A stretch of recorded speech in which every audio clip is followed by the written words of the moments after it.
નમસ્કાર દર્શક મિત્રો. અમેરિકી રાષ્ટ્રપ્રમુખ ડોનાલ્ડ ટ્રમ્પનું એકાએક હૃદય પરિવર્તન થયું છે અને હવે ભારત પર 50%ની જગ્યાએ 25% ટેરિફ કરવાની શક્યતાઓ છે અને એ મતલબનો સંકેત અમેરિકાના ટ્રેઝરી સેક્રેટરીએ આપ્યો છે. એનું એક મુખ્ય કારણ એ છે કે દાવોસમાં ગયા પછી, દાવોસ એટલે કે વર્લ્ડ ઇકોનોમિક ફોરમમાં અમેરિકી રાષ્ટ્રપ્રમુખ ડોનાલ્ડ ટ્રમ્પ ગયા અને ત્યાં જે રીતે યુરોપિયન યુનિયનના બધા નેતાઓએ એમની સામે મોરચો માંડ્યો, એક તરફ ચીન, બીજી તરફ રશિયા, ત્રીજી તરફ યુરોપિયન યુનિયનના નેતાઓએ જ્યારે ડોનાલ્ડ ટ્રમ્પ સામે મોરચો માંડ્યો ત્યારે ડોનાલ્ડ ટ્રમ્પને એવું હવે લાગી રહ્યું છે કે એમના પગ તળેથી ધરતી સરકી રહી છે અને એટલે જ હવે કદાચ ભારતનો સહારો લેવા માટે એ ભારતને પોતાની પાંખમાં લેવા માંગે છે ને એટલા માટે અમેરિકાના ટ્રેઝરી સેક્રેટરીએ એવો સંકેત આપ્યો છે કે આગામી દિવસમાં અમે ભારત પર જે 50% ટેરિફ છે એ ઘટાડીને 25% કરીશું. હવે અમેરિકી પ્રમુખ ડોનાલ્ડ ટ્રમ્પ યુ ટર્ન લેવા માટે જાણીતા છે. અગાઉ તેમણે એવી ધમકી આપી હતી કે હું ગ્રીનલેન્ડ બળ પ્રયોગ કરીને લઈ લઈશ, પણ જ્યારે દાવોસમાં આવ્યા ને એમણે જોયું કે માહોલ એમની તરફેણમાં નથી ત્યારે એમણે બહુ જ સિફતપૂર્વક કહ્યું કે અમેરિકા ધારે તો પોતાની લશ્કરી તાકાતથી ગ્રીનલેન્ડ પર કબજો લઈ શકે છે, પરંતુ હું એવું કરવા માંગતો નથી. આ એ જ ડોનાલ્ડ ટ્રમ્પ છે કે જેણે એવી ધમકી આપી હતી કે જો મારી યોજનામાં યુરોપિયન યુનિયન સામેલ નહીં થાય તો 1 ફેબ્રુઆરીથી યુરોપિયન યુનિયનના જે દેશો અમેરિકાનું સમર્થન નહીં કરે એની પર 10% ટેરિફ અને 1 જૂનથી 25% ટેરિફ નાખવાની પણ એને ધમકી આપી હતી. પરંતુ પહેલી વખત યુરોપિયન યુનિયનના નેતાઓએ ડોનાલ્ડ ટ્રમ્પને ભાવ ના આપ્યો. સાથોસાથ બીજી તરફ ચીન અને કેનેડા વચ્ચે વેપારી મંત્રણાઓ શરૂ થઈ ચૂકી છે અને ચીન અને કેનેડા વચ્ચે વેપારી સમજૂતી થઈ ગઈ છે. તો ત્રીજી તરફ ડોનાલ્ડ ટ્રમ્પે એવી ધમકી આપી છે કે ઈરાનમાં અમેરિકા સત્તા પરિવર્તન કરવા માટે શસ્ત્રો મોકલી રહ્યું છે. તો બીજી તરફ તાઇવાનને ચીન સામે મોરચો ખોલવા માટે પણ અમેરિકા શસ્ત્ર મોકલી રહ્યું છે. તો ચોથી તરફ હવે ડોનાલ્ડ ટ્રમ્પની તોપનું નાળચું કેનેડાના વડાપ્રધાન માર્ક કાર્ની સામે આવી ગયું છે અને એમને માર્ક કાર્નીની મજાક ઉડાવતા એવું કહ્યું છે કે કેનેડાના ગવર્નર, કારણ કે ડોનાલ્ડ ટ્રમ્પ તો એવું માને છે કે કેનેડા તો અમેરિકાનો જે એક પ્રાંત છે, એટલે કહે છે કે કેનેડાના ગવર્નર માર્ક કાર્નીને મારી સ્પષ્ટપણે તાકીદ છે કે જો ચીન સાથે તમે વેપારી સમજૂતી કરશો તો અમેરિકા કેનેડા ઉપર 100% ઇમ્પોર્ટ ડ્યુટી નાખી દેશે, એટલે કે 100% ટેરિફની ધમકી આપી રહ્યા છે. કારણ કે ડોનાલ્ડ ટ્રમ્પ એવું માની રહ્યા છે કે ચીન કેનેડા સાથે વેપાર સમજૂતી કરી અને પછી કેનેડામાંથી પોતાનો માલ અમેરિકામાં પધરાવવા માંગે છે. એટલે ટૂંકમાં ડોનાલ્ડ ટ્રમ્પ જે છે ચીન અને કેનેડા વચ્ચે થતી વેપારિક સમજૂતીથી નારાજ છે અને એટલે જ કદાચ એમને એવું લાગે છે કે આ તબક્કે ભારત જે છે એ ચીન કે કેનેડા કે અમેરિકા વિરુદ્ધ કોઈ પણ દેશ સાથે દોસ્તી ન કરે, એટલા માટે અમેરિકાએ ભારતને પોતાની સાથે રાખવું જોઈએ. પરંતુ એ દરમિયાનમાં યુરોપિયન યુનિયને જાહેરાત કરી દીધી છે કે ભારત સાથે મધર ઓફ ઓલ ડીલ્સ એટલે કે ફ્રી ટ્રેડ એગ્રીમેન્ટ જે ભારત અને યુકે એટલે કે બ્રિટન વચ્ચે થયો હતો એ રીતના mother of all trade deals થવા જઈ રહી છે અને એની શરૂઆત 26મી જાન્યુઆરીથી થઈ રહી છે. કારણ કે 26મી જાન્યુઆરીએ આ વખતે આપણા મહેમાન જે છે એ યુરોપિયન કાઉન્સિલના president Antonio Luis Santos da Costa છે અને યુરોપિયન કમિશનના પ્રેસિડેન્ટ ઉર્સુલા યોન છે. કહેવાનું તાત્પર્ય એ છે કે દુનિયા જે ઝડપથી બદલાઈ રહી છે, એવું મેં શરૂઆતમાં કહ્યું, એ તમામ પરિમાણોની ચર્ચા આજે આપણે કરીશું ફોકલ પોઈન્ટ બાય અજય ઉમટમાં. પરંતુ એ પહેલાં મારી આપ સૌને વિનંતી છે કે જો તમને ફોકલ પોઈન્ટ બાય અજય ઉમટનો આ એપિસોડ ગમે તો મહેરબાની કરીને લાઇક કરજો, શેર કરજો, સબસ્ક્રાઈબ કરજો અને હા, પેલું બેલ આઇકોનનું બટન દબાવવાનું ભૂલતા નહીં, જેથી તમને અમારા નવા નોટિફિકેશન્સ મળતા રહે. તો ધન્યવાદ.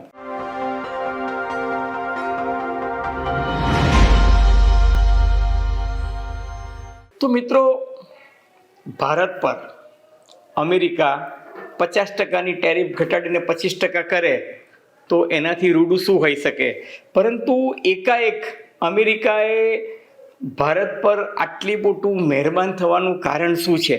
એનું કારણ એ છે કે ગ્રીનલેન્ડ મુદ્દે ડોનાલ્ડ ટ્રમ્પે અત્યંત જક્કી વલણ અપનાવ્યું હતું ને એવું માનતા હતા કે જેમ વેનેઝુએલામાંથી તેમણે સત્તાનો ઉપયોગ કરીને લશ્કરી તાકાતનો પરચો બતાવીને વેનેઝુએલાના રાષ્ટ્રપતિ અને એમના ધર્મપત્નીને ઉપાડી લીધા, લિટરલી એક પ્રકારનું અપહરણ કર્યું, એ જ રીતના ગ્રીનલેન્ડ મુદ્દે ડેનમાર્કને દબાવીને તેઓ પોતાનું ધાર્યું કરશે. પરંતુ એમને કલ્પના નહોતી કે ડેનમાર્ક જ નહીં, યુરોપના તમામ દેશોએ અને યુકે અને જાપાન અને ઓસ્ટ્રેલિયા બધાએ જ ડોનાલ્ડ ટ્રમ્પની આ નીતિ રીતિ જે છે એને નકારી કાઢી છે.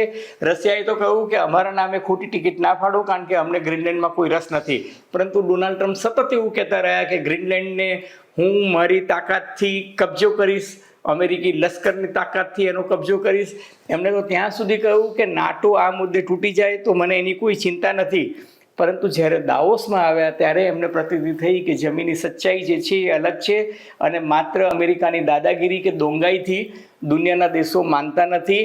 અને હવે દુનિયા જ્યારે બહુ ધ્રુવીય થઈ રહી છે ત્યારે દુનિયાનો ઘણા બધા દેશોના નેતાઓએ દાવોસમાં કહ્યું કે વર્લ્ડ ઓર્ડર ઇઝ ચેન્જિંગ. એનો અર્થ એ કે વિશ્વની જે વ્યવસ્થા જે છે જેમાં અમેરિકા જગત કાજી કે જગત જમાદાર બની જતું હતું એ વસ્તુને હવે દુનિયાના બીજા દેશો સ્વીકારવા તૈયાર નથી.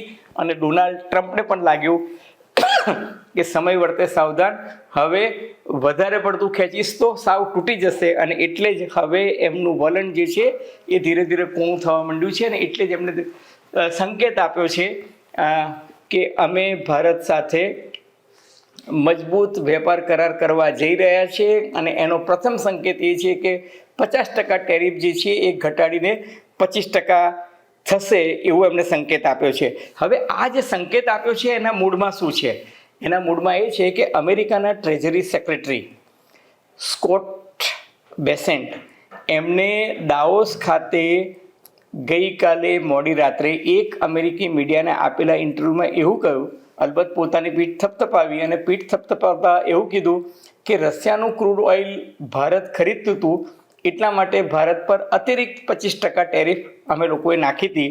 પરંતુ હવે ભારતે નોંધપાત્ર રીતે રશિયા પરની ખરીદી જે હતી એમાં ઘટાડો કર્યો છે. એટલે અમેરિકા ભારતને આ કન્સેશન એટલે કે રાહત આપવા માંગે છે. હવે ભારત પર ડોનાલ્ડ ટ્રમ્પે પહેલાં 25% ટેરિફ નાખી હતી અને ત્યારે એ 25% ટેરિફ નાખવા પાછળનું કારણ એ હતું કે ટ્રેડ ઇમ્બેલેન્સ એટલે કે આયાત અને નિકાસ જે છે એમાં ભારતના પક્ષે ટ્રેડ સરપ્લસ નહોતું. અને એટલે અમેરિકા એવું કહેવા માંગતું હતું કે તમે અમારો ફાયદો લઈ જાઓ છો અને ભારત વધુ ફાયદો કરે છે. એટલે એણે ભારત પર 25% ટેરિફ નાખી હતી અને પછી ભારત રશિયા પાસેથી ક્રૂડ ઓઇલ ખરીદતું હતું એટલા માટે વધારાની 25% એટલે કુલ 50% ટેરિફ ભારત પર નાખી.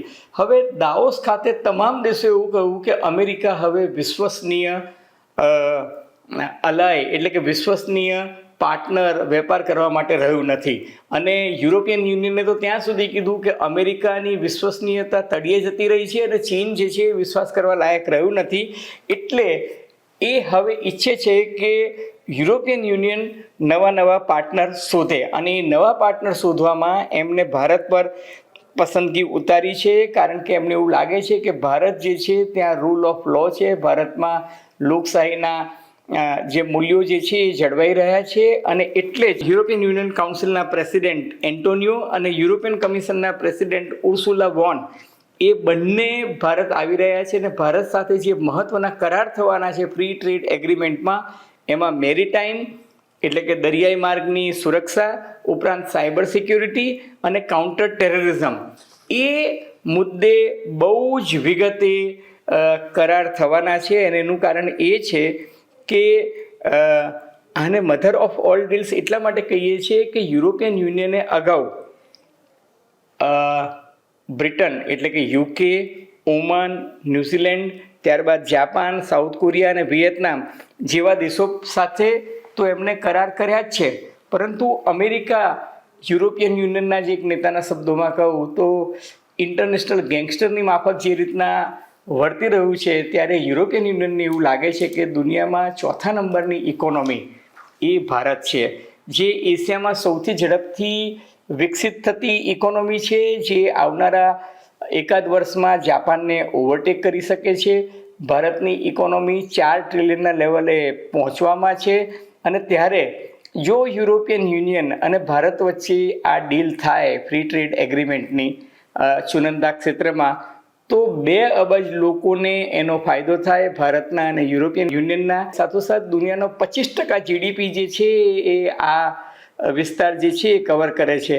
હવે ભારત અને યુરોપિયન યુનિયન વચ્ચેના વેપારની તમે જો સરખામણી કરો તો ભારત $76 અબજ નિકાસ કરે છે, જ્યારે $61 અબજ આયાત કરે છે. ટૂંકમાં ભારત જે છે એ યુરોપિયન યુનિયન સાથેના વેપારમાં સરપ્લસમાં દેખાઈ રહ્યું છે. અને જો આ એગ્રીમેન્ટ થશે તો ટેક્સટાઇલ એટલે કે garment, pharmaceutical company, steel, petroleum products અને મશીનરી, આ બધા ક્ષેત્રે ભારતને ભરપૂર ફાયદો મળે એવો છે. અને સાથોસાથ ભારત જે 2 ચુનંદા ક્ષેત્રમાં કોઈની સાથે, અમેરિકા સહિત યુરોપિયન યુનિયનના દેશો સાથે સમાધાન નથી કરવા માંગતું, એ આમાં પ્રોટેક્ટ એટલે કે રક્ષિત થાય છે. દાખલા તરીકે કૃષિ ક્ષેત્રે ભારત કોઈ સમાધાન કરવા માંગતું નથી, ડેરીના મુદ્દે સમાધાન કરવા માંગતું નથી. તો યુરોપિયન યુનિયન આ વસ્તુ સ્વીકારે છે, પરંતુ સામા પક્ષે ભારતને કારમાં વાઇન, આલ્કોહોલની બેસ્ટ ક્વોલિટીની બ્રાન્ડ જે છે એ સસ્તા દરે આપણે આયાત કરીશું, એનો પણ ભારતને ફાયદો થશે. ટૂંકમાં ભારતે જે રીતે યુનાઇટેડ કિંગડમ એટલે કે બ્રિટન સાથે જે રીતના ફ્રી ટ્રેડ એગ્રીમેન્ટ કર્યું, અદ્દલ એ જ દિશામાં હવે ભારત અને યુરોપિયન યુનિયન વચ્ચે સમાધાન થવા જઈ રહ્યું છે, વેપાર સમજૂતી થવા જઈ રહી છે. અને એના સંકેત રૂપે જ ભારતે આ 2 મહાનુભાવોને પોતાના 26મી જાન્યુઆરી એટલે કે પ્રજાસત્તાક દિનની પરેડમાં વિશેષ આમંત્રિત તરીકે યુરોપિયન કાઉન્સિલના પ્રેસિડેન્ટ એન્ટોનિયોને અને યુરોપિયન કમિશનના પ્રેસિડેન્ટ ઉર્સુલા વોનને ઇન્વાઇટ કર્યા છે. ટૂંકમાં કહેવાનું તાત્પર્ય સ્પષ્ટ છે કે ભારત અને યુરોપિયન યુનિયન વચ્ચે, ભારત અને યુકે વચ્ચે અને ભારત અને ઓસ્ટ્રેલિયા વચ્ચે, ભારત અને જાપાન વચ્ચે જે રીતના વેપારની ક્ષિતિજો વિકસી રહી છે, ભારતે હવે સ્પષ્ટ કરી દીધું છે કે માત્ર અમેરિકા પર અમે આધાર રાખવાના નથી. ભારત પાસે 140 કરોડ લોકોનું મજબૂત માર્કેટ છે અને ભારત પાસે આત્મનિર્ભર થવા સિવાય કોઈ જ બીજો આરો ઓવારો નથી.